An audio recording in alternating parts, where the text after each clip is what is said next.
अद्भुत आयोजन। हिंदी और बांग्ला लघु पत्र पत्रिकाओं का मेला। गीत संगीत, नृत्य गायन, नाटक और गहरा साहित्यिक संवाद।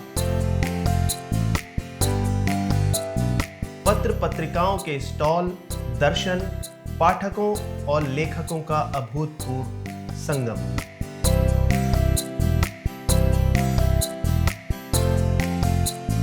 देश के ज्वलंत मुद्दों पर गंभीर चिंतन, परिवर्तन के लिए साहित्यिक हस्तक्षेप का संकल्प। झारखंड के धनबाद का ये लिटिल मैगजीन मेला है।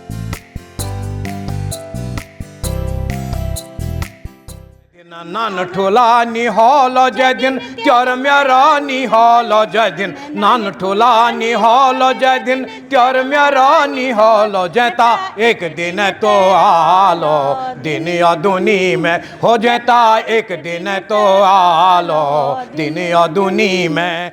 देश के प्रमुख औद्योगिक नगर कोयलांचल के केंद्र झारखंड के धनबाद में लिंडसे क्लब में 3 दिवसीय भव्य लघु पत्र पत्रिकाओं के मेले का आयोजन हुआ। पश्चिम बंगाल, त्रिपुरा, बिहार, छत्तीसगढ़, उत्तराखंड व झारखंड के सैकड़ों साहित्यकारों, पत्रकारों, लेखक, कवि एवं रंगकर्मियों ने इस कार्यक्रम में भाग लिया।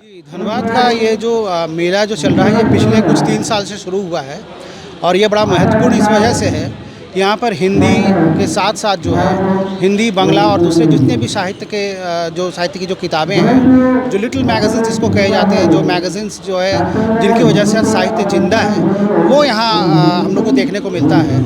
तो ये सिर्फ धनबाद वासियों के लिए नहीं, आसपास के जो जगह हैं जहाँ से लोग आ रहे हैं, बगल में गिरिडीह है, जामताड़ा है, बहुत सारे ऐसे जगह हैं, तो उन सब के लिए ये संजीवनी का काम कर रहा है और बड़ा बेहतरीन ये आयोजन होता रहा है और उत्तरोत्तर इसमें उन्नति होता दिख रहा है।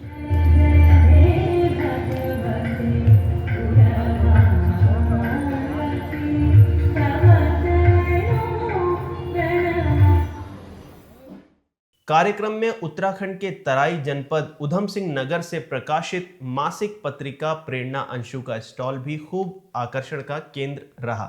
अनसुनी आवाज के संपादक रूपेश कुमार सिंह द्वारा तराई के बंगाली विस्थापित समाज पर लिखित आप बीती छिन्न मूल की जबरदस्त मांग रही। प्रेरणा अंशु के इस स्टॉल से बड़ी संख्या में पाठकों ने पुस्तकें ली।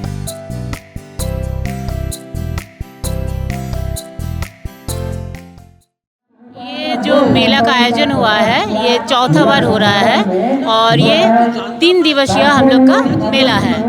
और इस बार मेला में हम लोग का ऑल इंडिया से लेखक आए हैं। बहुत सत्र में हम लोग आलोचना भी किए हैं। यहाँ पर बहुत जाने माने लेखक, पब्लिशर सब लोग आए हैं, अपना अपना बात रखे और ख़ास करके मातृभाषा के ऊपर, सारा मातृभाषा के ऊपर कैसे हम लोग उनको रक्षा करें, कैसे बचाए रखें, उनके ऊपर कैसे साहित्य चर्चा करें, इसके ऊपर चर्चा हो रहा है। और तरुण लेखक और महिला लेखक के बारे में भी आगे कैसे उनको लेके जा रहे हैं, इसके ऊपर भी चर्चा हो रहा है। और हम लोग का कहना है कि जो हम लोग का यहाँ पर बुक फेयर चल रहा है, लघु पत्रिका सम्मेलन, ये हर शहर में, हर जगह में होना चाहिए। हम धनबाद में जो लिटिल मैगजीन मेला कर रहे हैं, हम चाहते हैं कि इस तरह का लिटिल मैगजीन मेला, धनबाद का ये झारखंड का अपना एक यूनिक मेला है। ये केवल पूरे झारखंड में, धनबाद में आयोजित हो रहा है। आप देखेंगे तो बंगाल में होता। हम चाहते हैं कि हर राज्य में इस तरह का मेला आयोजित हो ताकि क्षेत्रीय और मातृभाषाओं का विकास हो सके। तमाम पत्रों के माध्यम से वक्ताओं ने देश की ज्वलंत समस्याओं व लघु पत्र पत्रिका आंदोलन पर गहन विचार विमर्श किया। मंच पर विविध सांस्कृतिक कार्यक्रम पेश किए गए, जिसमें गीत, संगीत, नाटक प्रमुख रहे। कौन आज़ाद हुआ किसके माथे से गुलामी की सियाही छूटी। कौन आज़ाद हुआ किसके माथे से गुलामी की सियाही छूटी। मेरे सीने में अभी दर्द है महकूमों का, मादरे हिंद के चेहरे पे उदासी है वही। कौन आज़ाद हुआ किसके माथे से गुलामी की सियाही छूटी। कौन आज़ाद हुआ किसके माथे से गुलामी की सियाही छूटी। खंजर आज़ाद है सीने में उतरने के लिए, खंजर आज़ाद है सीने में उतरने के लिए, वर्दी आज़ाद है बेगुनाह पे सितम के लिए, मौत आज़ाद है लाशों पे गुजरने के लिए। कौन आज़ाद हुआ किसके माथे से गुलामी की सियाही छूटी। कौन आज़ाद हुआ किसके माथे से गुलामी की सियाही छूटी। नई पीढ़ी को किताबों से जोड़ने के लिए सुबह साहित्यिक प्रभात फेरी भी निकाली गई। जनगीतों के माध्यम से पठन पाठन की संस्कृति के लिए लोगों को जागरूक किया गया।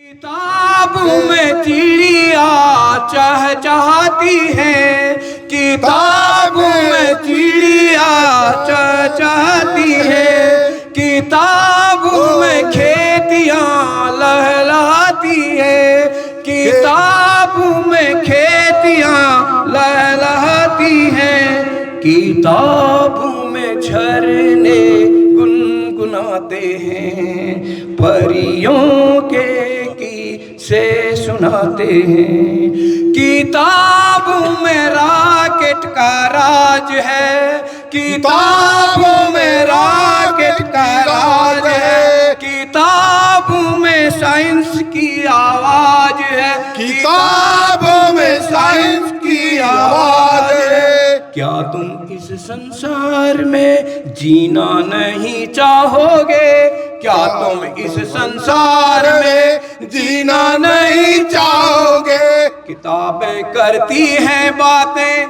बीते जमाने की, आज की कल की एक एक पल। मेरे समझ से कई लोग हैं जो एक ठोस राजनीति के इर्द गिर्द घूमते हैं। हमको लगता है कि इसको थोड़ा लूट छोड़ के इस तरह का एक मंच बनाना चाहिए। ऑर्गेनाइजेशन नहीं बनेगा, मंच बनेगा, और ये मंच के तरफ ही हम लोग जाने के लिए सोचें। मेरी समझ है कि साहित्य और विज्ञान का रिश्ता रहना पड़ेगा। विज्ञान और साहित्य जब एक साथ चलेगा तभी वो आगे बढ़ सकता है। ये धनबाद के स्थानीय लोगों ने बढ़ चढ़कर इस साहित्यिक समागम में भाग लिया। कार्यक्रम में देश की तमाम लघु पत्र पत्रिकाओं को राष्ट्रीय स्तर पर एक मंच पर लाने की रणनीति तैयार की गई।